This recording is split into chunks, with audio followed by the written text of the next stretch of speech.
કવાંટ તાલુકાના અંતરિયાળ વિસ્તારની અંદર ન્યૂઝ 18 ગુજરાતીની ટીમ પહોંચી છે અને ખાસ કરીને હાફેશ્વરનો વિસ્તાર બતાવવાનો પ્રયત્ન કરીશું।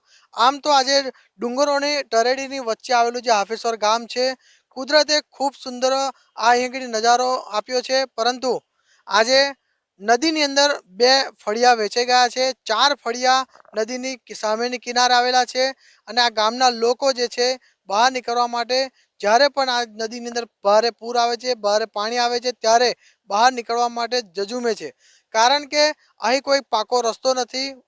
આમ તો આઝાદીને વર્ષો વીતી ગયા, પરંતુ આજે ગામના લોકો વિકાસથી વંચિત છે। આમ તો આ ગામના લોકો જે છે 4 થી 5 કિલોમીટર ચાલતું જવું પડે છે અને ચાલતું આવવું પડે છે, પરંતુ જ્યારે પણ આ નદીની અંદર ભારે પૂર હોય, ભારે પાણીની આવક હોય, તો ક્યારે કેવી રીતે બહાર નીકળી શકે। આમ તો આ સામે કિનારે સ્કૂલ પણ આવેલી છે, વિદ્યાર્થીઓને પણ આ માટે મુશ્કેલી પડી રહી છે। જો કોઈક મહિલા બીમાર હોય, કોઈક આ ગામની અંદર કોઈ વ્યક્તિ બીમાર પડે, તેને બહાર લઈ જવા માટે પણ મોટી મુશ્કેલી આ ગામના લોકો વેઠી રહ્યા છે। હવે આ ગામની જે સમસ્યા છે, રોડ રસ્તાની અને જે છલિયું બનાવવામાં આવે તેવી આ વિસ્તારના લોકો માંગ કરી રહ્યા છે।